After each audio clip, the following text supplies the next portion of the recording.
Anda masih menyaksikan Economic Challenges, cuan besar dari konser. Sekarang giliran Pak Haryadi, kita ingin tahu dari sebagai Ketua Umum Perhimpunan Hotel dan juga Restoran Indonesia, tadi ada wacana begitu ya untuk menjadi paket wisata, karena mengingat Singapura dapat 4 hari konser Coldplay, ada wacana untuk mengembangkan paket wisata di Kepulauan Riau. Nah itu kira-kira possible nggak sih Pak Haryadi, dan seberapa besar sebenarnya Indonesia tuh bisa kecipratan di konser-konser mancanegara seperti ini?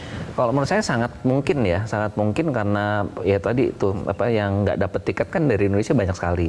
Nah, begitu diumumkan udah pasti mereka udah siap-siap mau ikut war kan. Nah yang di Batam dan Bintan itu menyajikan biaya akomodasi yang jauh lebih murah, tiket pesawat yang lebih murah. Tiket ferry ke Singapura itu mau rame, mau peak season, mau itu tetap $45 kira-kira ya, $45 Singapura. Jadi traffic ke Singapurnya udah pasti harganya nggak naik. Harga kamarnya Mbak, sebagai gambaran nih, hari ini kan nggak ada apa-apa Singapura ya. Coba kalau kita ke sana tuh rata-rata $200 itu nggak ada apa-apa nih ceritanya. Apalagi ada event, itu udah pasti naik 2 kali lipat, udah pasti Mbak. Nah sekarang penonton Indonesia, kalaupun tiketnya lebih murah, dihitung dengan biaya akomodasinya, tiketnya, tiket pesawatnya ke Singapura itu udah pasti 40% lebih mahal dari kalau ke Batam. Jadi ya ini untuk masyarakat yang masih penasaran, siap-siap aja booking Batam sama Bintan, karena Batam sama Bintan itu juga jumlah kamarnya relatif nggak banyak. Kalau saya nggak salah mungkin di Batam itu kira-kira mungkin hanya sekitar antara 6 ribuan deh kalau nggak salah. Oke, jadi bisa jadi alternatif lah bisa ya. Bisa jadi alternatif, tapi ya itu ya kalau yang nonton puluhan ribu begitu dari Indonesia kan yang kurang juga gitu kan. Jadi ini yang jelas pasti Batam dan Bintan akan kecipratan. Bintan tuh kira-kira mungkin ya antara sekitar 2 ribuan kamar lah kurang lebih ya. Jadi ini juga perlu diantisipasi, karena kalau enggak ya tadi ke Singapura kamarnya mungkin juga banyak tapi harganya mahal Mbak.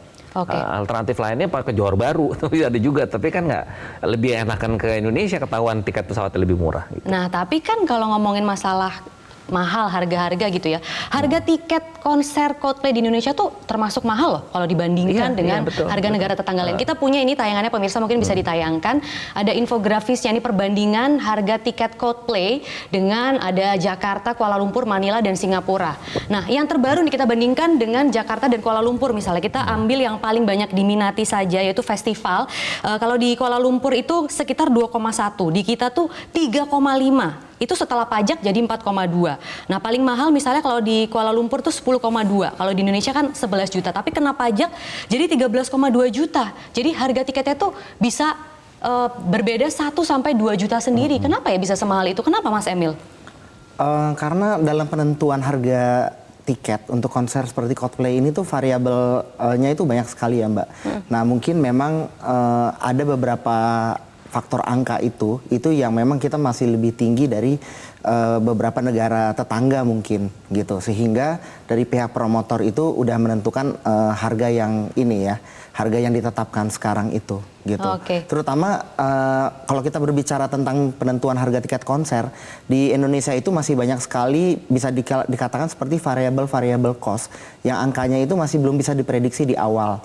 Yang biasanya itu nanti kita dapetin itu waktu proses perjalanan persiapan konsernya itu sendiri.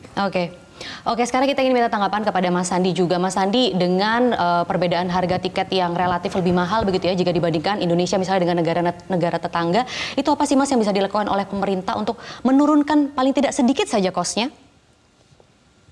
Jadi kemarin ini kita bahas secara detail item per item. Dan ternyata bahwa sebetulnya secara keseluruhan tiket di Indonesia ini kalau dihitung dengan kalau kita menggunakan basis yang sama itu jatuhnya hampir sama atau cenderung lebih rendah, karena ongkos transportasi juga maupun dari segi kalau konser itu kan nggak mungkin cuma datang ke konser, kita harus beli makan, kita harus tinggal di hotel, akomodasi dan lain sebagainya. Nah ternyata ada komponen seperti pajak, komponen bahwa biaya itu dalam bentuk mata uang asing, dan juga ada berkaitan dengan transportasi daripada alat-alat yang dibawa oleh salah satu tentunya yang dibawa secara langsung merupakan ongkos dari konser itu sendiri. Nah, kami melihat bahwa memang Indonesia tuh keunggulannya bahwa karena kita pasarnya besar, kita memiliki permintaan yang besar juga, dan kalau permintaan besar maka teori ekonomi supply and demand ini Mbak Putri yang paling jago. Ini kalau supply-nya terbatas, permintaannya besar, pasti harganya akan lebih tinggi cenderung. Nah, tentunya Singapura mendapat 4 hari itu pasti memperhitungkan juga permintaan di Indonesia yang sangat luar biasa pada saat itu. Dan ini juga membuka peluang bagi para pelaku ekonomi kreatif dalam negeri melihat pasar yang begitu besar untuk mengambil peluang ini dengan tentunya menciptakan konser-konser dan kegiatan mungkin musik maupun seni pertunjukan, seni budaya lainnya, karena marketnya ini ada dan real, dan mereka ini sangat menunggu untuk healing dengan pergi untuk menikmati konser maupun pertunjukan lainnya. Itu dia. Sekaligus healing ya, oke. Mas Andi, kita sekarang ini minta tanggapan lagi ke Mas Emil. Tadi ada banyak variabel ternyata yang harus dipikirkan ya untuk menentukan harga tiket. Tapi apa sih sebenarnya permasalahan utamanya begitu Mas Emil, variabel cost-nya? Apakah misalnya perizinan begitu, apakah masih rumit misalnya untuk menyelenggarakan sebuah event di Indonesia? Ya, salah satu faktornya memang perizinan ya, dan itu perizinan itu adalah proses paling akhir dari penyelenggaraan suatu konser. Bisa atau tidaknya konser itu diadakan gitu ya.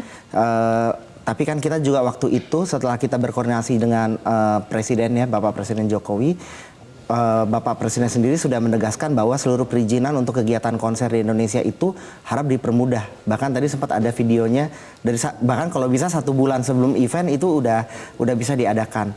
Nah, karena apalagi kalau konser-konser yang menyangkut sampai puluhan ribu orang penonton seperti ini, itu yang diperhitungkan itu juga cukup banyak. Selain perizinan kan juga menyangkut selain tim medis dan kemudian pihak-pihak lainnya yang dia pasti akan berpengaruh terhadap harga tiket itu sendiri. Oke, tadi kita sudah menayangkan tuh ternyata APMI punya datanya ya. Sebenarnya permasalahan yang harus dibenahi itu adalah masalah perizinan.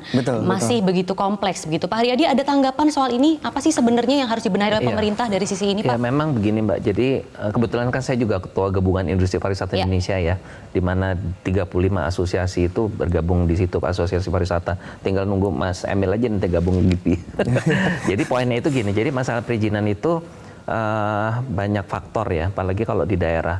Dan yang paling sulit itu adalah, ya mohon maaf ya, dalam tanda petik nih, rada malak juga gitu loh. Ya, ini yang juga menurut saya nggak bagus ya. Jadi membuat si promotor ini menjadi kesulitan.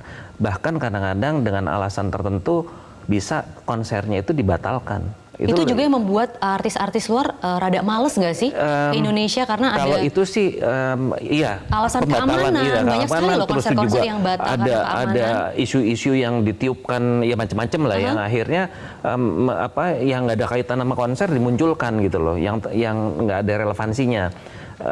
Masalah-masalah dari si tokoh konsernya sendiri ya, itu kan juga membuat orang juga nggak nyaman juga kalau itu ditiupkan. Nah, itu ketidaknyamanan itu sebenarnya ya bisa yang itu, tapi masih harus di-highlight di sini. Apa sih tanggapan dari Mas Andi dan juga nanti Mbak Putri begitu, apa sih PR-PR yang harus dibereskan di Indonesia? Tapi pemirsa, kita akan tahan dulu jawabannya selepas jeda headline news pukul 10 waktu Indonesia Barat. Economic Challenges akan kembali untuk Anda.